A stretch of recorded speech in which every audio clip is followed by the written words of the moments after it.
नमस्कृत्य नरं चैव नरोत्तमं देवीं सरस्वतीं व्यासं ततो जयमुदीरयेत्। ओम नमो भगवते वासुदेवाय, ओम नमः पितामहाय, ओम नमः प्रजापतिभ्यः, ओम नमः कृष्णद्वैपायनाय, ओम नमः सर्वविघ्नविनायकेभ्यः।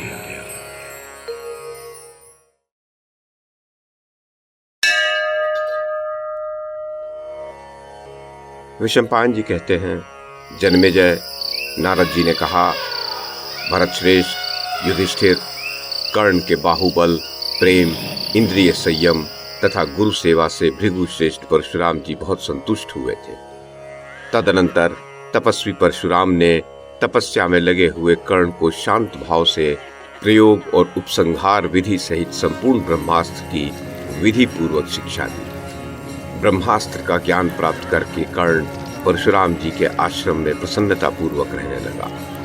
उस अद्भुत पराक्रमी वीर ने धनुर्वेद के अभ्यास के लिए बड़ा परिश्रम किया। तत्पश्चात एक समय बुद्धिमान परशुराम जी कर्ण के साथ अपने आश्रम के निकट ही घूम रहे थे। उपवास करने के कारण उनका शरीर दुर्बल हो गया था। कर्ण के ऊपर उनका पूरा विश्वास होने के कारण उसके प्रति सौहार्द्र हो गया था। वे मन ही मन थकावट का अनुभव कर रहे थे। अतः गुरुवर जमदग्नि परशुराम जी कर्ण की गोद में सिर रखकर सो गए। उसी समय लार, मेदा, मांस और रक्त का आहार करने वाला एक भयानक कीड़ा, जिसका स्पर्श बड़ा भयंकर था, कर्ण के पास आया। उस रक्त पीने वाले कीड़े ने कर्ण की जांघ के पास पहुंचकर उसे छेद दिया, परंतु गुरुजी के जागने के भय से कर्ण न तो उसे फेंक सका और न मार ही सका। भरतनंदन, वो कीड़ा उसे बारंबार डसता रहा, तब भी सूर्यपुत्र कर्ण ने कहीं गुरुजी जाग न उठे, इस आशंका से उसकी उपेक्षा कर दी। यद्यपि कर्ण को असह्य वेदना हो रही थी, तब भी वह धैर्यपूर्वक उसे सहन करके कंपित और व्यथित न होता हुआ परशुराम जी को गोद में लिए बैठा रहा। जब उसका रक्त परशुराम जी के शरीर से स्पर्श करने लगा, तब वे तेजस्वी भार्गव जाग उठे और भयभीत होकर बोले, अरे मैं तो अशुद्ध हो गया, तू यह क्या कर रहा है? भय छोड़कर मुझे इस विषय में ठीक ठीक बता। युधिष्ठिर, तब कर्ण ने उनसे कीड़े के काटने की बात बताई। परशुराम जी ने भी उस कीड़े को देखा। वो सूअर के समान जान पड़ता था। उसके 8 पैर थे और तीखी दाढ़ें। सुई जैसी चुभने वाली रोमावलियों से उसका सारा शरीर भरा तथा रूंधा हुआ था। वह अलर्क नाम का प्रसिद्ध कीड़ा था। परशुराम जी की दृष्टि पड़ते ही उसी रक्त से भीगे हुए उस कीड़े ने प्राण त्याग दिए। ये एक अद्भुत सी बात हुई। तदनंतर आकाश में सब प्रकार के रूप धारण करने में समर्थ एक विकराल राक्षस दिखाई दिया। उसकी ग्रीवा लाल थी और शरीर का रंग काला था। वह मेघों पर आरूढ़ था। उस राक्षस ने पूर्ण मनोरथ हो हाथ जोड़कर परशुराम जी से कहा, भृगु श्रेष्ठ, आपका कल्याण हो। मैं जैसे आया था वैसे ही लौट जाऊंगा। मुनि प्रवर, आपने इस नरक से मुझे छुटकारा दिला दिया, आपका भला हो। मैं आपको प्रणाम करता हूँ, आपने मेरा बड़ा प्रिय कार्य किया है। तब महाबाहु प्रतापी जमदग्नि नंदन परशुराम ने उससे पूछा, तू कौन है और किस कारण से इस नरक में पड़ा था, बता। उसने उत्तर दिया, तात, प्राचीन काल के सत्ययुग की बात है। मैं दंश नाम से प्रसिद्ध एक महान असुर था।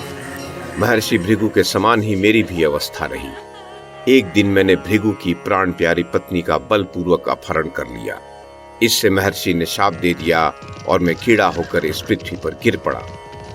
आपके पूर्व पितामह भृगु जी ने शाप देते समय कुपित होकर मुझसे इस प्रकार कहा था, ओ पापी, तू मूत्र और लार आदि खाने वाला कीड़ा होकर नरक में पड़ेगा।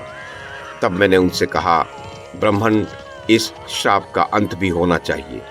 ये सुनकर भृगु जी बोले, भृगुवंशी परशुराम से इस शाप का अंत होगा। वही मैं इस गति को प्राप्त हुआ था जहां कभी कुशल नहीं बीता। साधो, आपका समागम होने से मेरा इस पाप योनि से उद्धार हो गया। युधिष्ठिर, परशुराम जी से ऐसा कहकर वह महान असुर उन्हें प्रणाम करके चला गया। उसके पश्चात परशुराम जी ने कर्ण से क्रोधपूर्वक पूछा, ओ मूर्ख, ऐसा भारी दुख ब्राह्मण कदापि नहीं सह सकता। तेरा धैर्य तो क्षत्रियों के समान है। तू स्वेच्छा से ही सत्य बता, तू कौन है? भरत श्रेष्ठ, कर्ण परशुराम जी के शाप के भय से डर गया, अतः उन्हें प्रसन्न करने की चेष्टा करते हुए कहा, भार्गव, आप ये जान ले कि मैं ब्राह्मण और क्षत्रिय से भिन्न सूत जाति में पैदा हुआ हूँ। भूमंडल के मनुष्य मुझे राधा पुत्र कर्ण कहते हैं। ब्राह्मण भृगुनंदन, मैंने अस्त्र के लोभ से ऐसा किया है, आप मुझ पर कृपा करें। इसमें संदेह नहीं कि वेद और विद्या का दान करने वाला शक्तिशाली गुरु पिता के ही तुल्य होता है। इसी कारण से मैंने आपके निकट अपना गोत्र भार्गव बताया। युधिष्ठिर, ये सुनकर भृगुश्रेष्ठ परशुराम जी इतने रोष में भर गए मानो वे उसे दग्ध कर डालेंगे। उधर कर्ण हाथ जोड़ दीन भाव से कांपता हुआ पृथ्वी पर गिर पड़ा। तब वे उससे बोले, मूढ़, तूने ब्रह्मास्त्र के लोभ में मिथ्या वचन बोलकर यहाँ मेरे साथ कपटपूर्ण व्यवहार किया है। इसलिए जब तक तू संग्राम में अपने समान योद्धा के साथ नहीं भिड़ेगा और तेरी मृत्यु का समय निकट नहीं आ जाएगा, तभी तक तुझे इस ब्रह्मास्त्र का स्मरण बना रहेगा। जो ब्राह्मण नहीं है उसके हृदय में ब्रह्मास्त्र कभी स्थिर नहीं रह सकता। अब तू यहाँ से चला जा, तुझ मिथ्यावादी के लिए यहाँ स्थान नहीं है।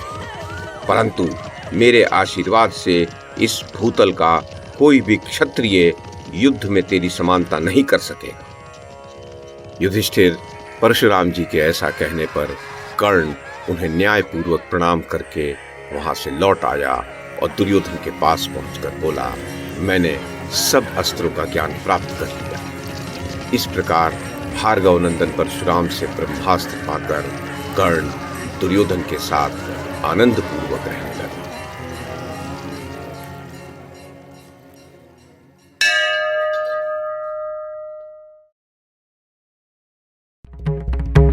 YouTube के माध्यम से महाभारत की कथा को एक श्रृंखला के रूप में प्रस्तुत करने का हमारा ये प्रयास यदि आपको सराहनीय लगा हो तो कृपया इस कड़ी को लाइक और शेयर करें, चैनल को सब्सक्राइब करें और बेल आइकन को दबाएं। साथ में अन्य लोगों को भी देखने के लिए प्रेरित करें। धन्यवाद और नमस्कार।